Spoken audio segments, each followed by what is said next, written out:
Good morning guys. അപ്പോൾ എല്ലാവർക്കും സുഖമല്ല. അപ്പോൾ നമ്മൾ മോൾ ഇന്നൊരു 9:30-10 മണിയാകുമ്പോൾ എണീച്ചു. എൻ്റെ ഇന്ന് തേർഡ് ഓഫാണ്, നാളെയും കൂടെ ഉണ്ട് ഓഫ്. എൻ്റെ 4x4 ആണ് സ്കെഡ്യൂൾ. 4 days ഡ്യൂട്ടിയും 4 days of. രാവിലെ ഉള്ള ബ്രേക്ക്ഫാസ്റ്റ് കഴിക്കുകയാണെങ്കിൽ ഈ ഡ്രാമയെല്ലാം കാണണം. അതൊക്കെ കഴിഞ്ഞാൽ നമ്മൾ നല്ല റൂമിലേക്ക് വന്നിട്ട് അവളെ കുറച്ച് എൻ്റർടൈൻ ചെയ്യിക്കാൻ വേണ്ടി ഞാൻ കുറച്ച് കോപ്രായങ്ങളൊക്കെ കാണിക്കാൻ തുടങ്ങി. കഴിഞ്ഞിട്ട് വേണം കുഞ്ഞിപ്പണ്ണിനെ കുളിപ്പിക്കാൻ വേണ്ടി. കുളിക്കാനൊന്നും ഒരു മടിയില്ല കേട്ടോ. കുളിക്കാൻ പോകുന്ന പറഞ്ഞാൽ ആൾ റെഡിയാണ്. പക്ഷേ തല തുറത്തണം കീട World War 3 നടക്കും. അതാണ് മെയിൻ പ്രോബ്ലം.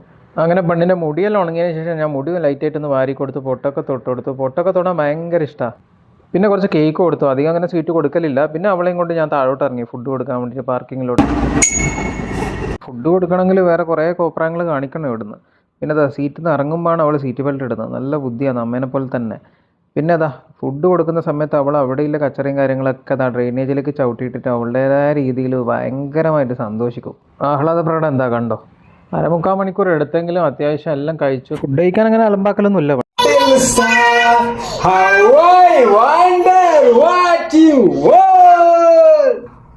പാട്ടൊക്കെ പാടി പെണ്ണിനെ റൂമിലാക്കിയിട്ട് ഞാൻ ഫിഷിങ്ങിന് ഇറങ്ങി. കുറച്ച് സാധനങ്ങളൊക്കെ മേടിക്കാനുണ്ടായിരുന്നു. അതും മേടിച്ചിട്ട് ഇത് നമ്മുടെ ചെക്കനാട്ടാ, സ്വന്തം ചെക്കനാ. ഷോപ്പിംഗ് ഒക്കെ കഴിഞ്ഞ് പെണ്ണിനൊരു മുട്ടായി മേടിച്ച് ഞാൻ തിരിച്ച് റൂമിലോട്ടെത്തി. പൊളിമുട്ടായി ഇന്ന് മേടിച്ചത്.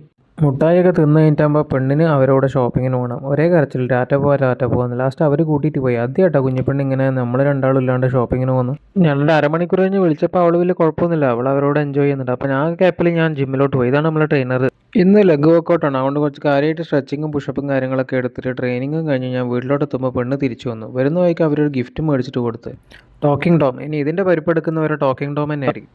അപ്പോൾ ഈവനിങ് ആകുമ്പോൾ നമ്മൾ ഇന്നലെ തോറ്റ നമ്മുടെ ആ ഒരു പ്രയത്നം ഇന്ന് നടത്താൻ വേണ്ടിയിട്ട് നമ്മൾ കുറച്ച് നേരത്തെ ബുക്കിംഗ് ഒക്കെ എടുത്ത് ഇറങ്ങിയിട്ടുണ്ട്. ഇന്നലെ രജിസ്റ്റർ ചെയ്യാൻ വിട്ടുകൊണ്ടാണ് അവിടെ കയറാൻ പറ്റാഞ്ഞത്. അതുകൊണ്ട് ഇന്നലെ തന്നെ 5 ആളുടെ പേരും രജിസ്ട്രേഷൻ ചെയ്തിട്ട് ഇന്ന് നമ്മൾ കുറച്ച് നേരത്തെ ഒരു 10 മിനിറ്റ് നേരത്തെ പോകുന്ന വഴിക്ക് ചായയും കടിയൊക്കെ മേടിച്ച് സെറ്റായിട്ടാണ് പോയത്. നമ്മളെ ഗിസേഴ്സിന് ഏകദേശം ഒരു 1 hour 30 minutes ഉണ്ട് അമ്പലത്തിലോട്ട്. അതിനിടയിൽ പെട്രോൾ അടിക്കാൻ കയറ്റിയപ്പോൾ കുഞ്ഞിപ്പെണ്ണത് ഒരേ കരച്ചിൽ പുറത്തിറങ്ങിയ പെണ്ണിന് എങ്ങനെയല്ലോ പിടിച്ച് അകത്ത് കയറ്റിയതാണ്. നമ്മൾ നല്ല അമ്പലത്തിലോട്ട്. ഞാനും അച്ഛൻ കുഞ്ഞിപ്പെണ്ണും മുന്നേ അമ്പലത്തിൽ വന്നിട്ടുണ്ട്. അത് പകലാന്ന് വന്നത്, രാത്രി വന്നിട്ടില്ല ഇതുവരെ.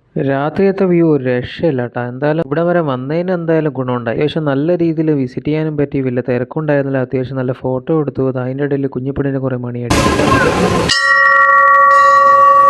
അവിടെ ഒരു റെസ്റ്റോറൻ്റ് ഒക്കെ ഉണ്ടായിരുന്നു. അവിടെ കൂടുതൽ ടൈം നിന്നില്ല. പിന്നെ അവിടെ നിന്ന് പെട്ടെന്ന് തന്നെ ഇറങ്ങി. അങ്ങനെ നമ്മൾ പാർക്കിങ്ങിൽ എത്തിയപ്പോൾ അതൊക്കെ ഉണ്ടാകും. ഇവിടെ ഭയങ്കര റൊമാൻറ്റിക് സീൻ.